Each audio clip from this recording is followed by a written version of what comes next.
3 semaines. Ça fait 3 semaines que je regarde les choses évoluer et submergé par l'ampleur de la catastrophe, je n'arrive pas à faire un podcast sur les événements qui remuent le monde et notre pays. C'est un tsunami géopolitique, sociétal, politique, intime qui nous est tombé dessus et comme beaucoup, je suis encore sonné et circonspect face à tout cela. Une horreur du passé a donc surgi au matin d'un samedi qui s'annonçait paisible. Pogrom. Ce mot renvoie à une époque qu'on pensait révolue, qu'on l'espérait révolue. Le sang des Juifs ne pouvait plus couler ainsi, de plus est dans le sanctuaire de l'État d'Israël. Il faut croire qu'encore une fois, l'histoire se rit de nos illusions. Face à l'horreur de l'attaque contre Israël qui a coûté la vie à 35 Français, il fallait du temps pour comprendre et être capable d'en parler sans colère. Et puis nous sommes au début d'un de ces événements historiques dont les répercussions multiples s'étalent dans le temps et la brume. Je vais donc essayer de sentir les choses en évitant d'être trop dans l'émotion et me concentrer sur quelques points qui m'ont marqué. Comme beaucoup, je pense que la naissance d'un État palestinien respectant et reconnaissant Israël est indispensable pour la paix, quand celle-ci sera possible, et que comme moi, vous avez compris que ça ne serait pas pour demain. Je rajouterai que je refuse naturellement de voir mourir des civils, qu'ils soient gazaouis ou israéliens, et quant à la responsabilité du Hamas dans cette catastrophe, elle est ma foi évidente.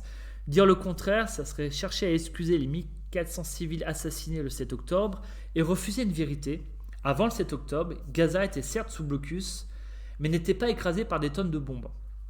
Cela fait un peu convenu, me direz-vous, mais je crois qu'il est important de rappeler certaines vérités et équilibres à avoir face à la situation.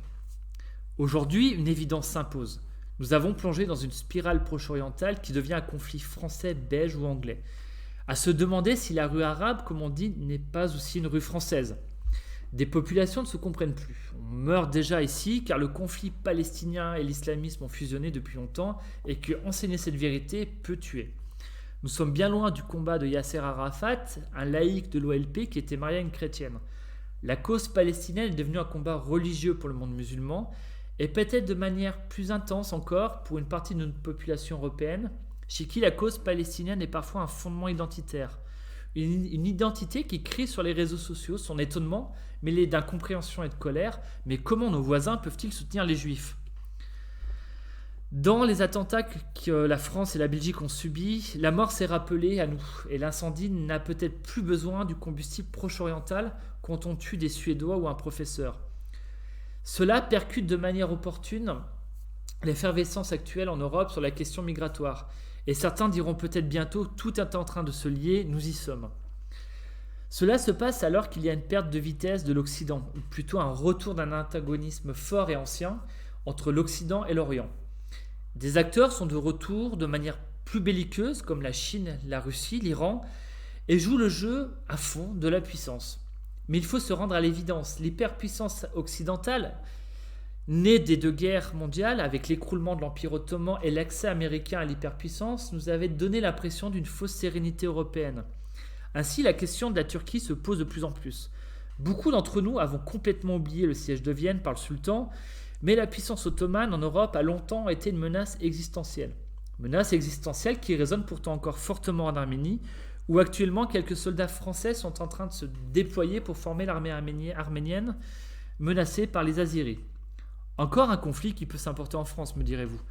Mais n'oublions pas les démonstrations de force de militants d'Erdogan contre les Arméniens dans les rues de Dessine à côté de Lyon. La Turquie joue sa partition dans le Caucase, dans la mer Noire, en mer Égée, à Chypre, en Libye, au Proche-Orient, s'opposant à la Russie, l'Iran, l'Arabie Saoudite, l'Europe et menaçant à l'occasion une frégate française. Mais revenons à la politique française. Qu'est-il donc arrivé à cette gauche qui se voit accusée d'antisémitisme ? L'antisémitisme de la gauche est ma foi ancien. Il est né dans la haine du banquier et du capital, puis s'est épanoui dans le soutien à la Palestine face à la création américaine qu'est Israël. Nous avons vu s'exprimer avec Corbyn en Angleterre, puis le voyons aujourd'hui chez nous avec la dérive de la France insoumise et de Mélenchon, ou encore d'une manière plus massive avec l'ensemble de la gauche wallonne, allant du PS aux écolos, qui via leur municipalité organisent des manifestations qui en France seraient interdites. La gauche se dit le camp du bien, le camp de Saint-Mauro, mais il n'en est rien. Ils ont en leur sein tout ce qu'il faut pour faire naître les pires horreurs.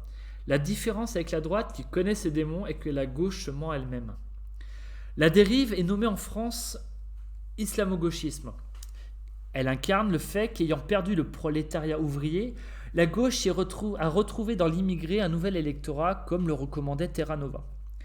Nous sommes aujourd'hui au stade final de la chose. Mélenchon et la part indigéniste de la LFI ont pris le parti d'une communauté regroupée sous le point commun de la religion musulmane plutôt que sur le lien des nationalités d'origine.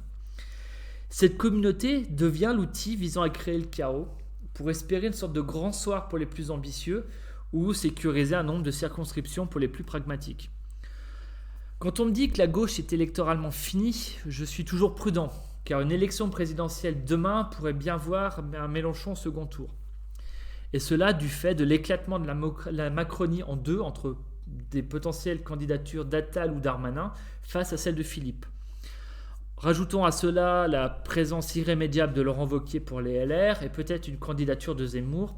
Les voix de la droite et du centre seraient dispersées. La présence de Mélenchon face à Le Pen au second tour serait donc tout à fait probable. Quel que soit le résultat d'ailleurs, cela alimenterait encore l'incendie du chaos voulu par l'islamo-gauchisme. Je pourrais encore vous parler de mon agacement face au comportement fou de certains médias qui n'informent plus mais cherchent à convaincre, que ce soit Radio France qui se prend pour le bulletin trimestriel de LFI ou CNews qui parfois en réaction liste et rabâche toute la journée des horreurs à nous en donner la nausée. Il y a quelques temps, je vous aurais dit qu'il faut se modérer en tout et regarder les choses froidement. Mais même froidement, j'ai l'impression que la boîte de Pandore a été ouverte et que la folie se déverse. La désinformation fait que la vérité compte peu au final, car elle est devenue subjective selon votre camp. Pensez que c'est Israël qui a détruit le fameux hôpital de Gaza tuant 500 personnes, vous pousse dans le camp du Hamas. Pensez que c'est le tir raté d'une roquette palestinienne, vous pousse dans le camp israélien. Tout le monde oublie qu'en fait, seul le parking a été touché par un objet peu puissant tuant malheureusement quelques dizaines de Palestiniens et que seul le mensonge du communiqué du Hamas est prouvé. Je finirai donc avec la phrase de Gérard Collomb qui résonnera encore longtemps. Aujourd'hui, nous sommes côte à côte, j'ai peur que demain nous soyons face à face. Aujourd'hui, plus en plus de Français se demandent s'ils ont tout simplement envie de vivre, de tendre la main, de faire nation avec ceux qui hurlent mort aux Juifs, place de la République. Et cela alors que notre économie entre dans une période de récession, de hausse du chômage, d'instabilité, et c'est cela le fait peut-être le plus important de tout ce qui est en train de se passer. Sur ce, Valais, portez-vous bien.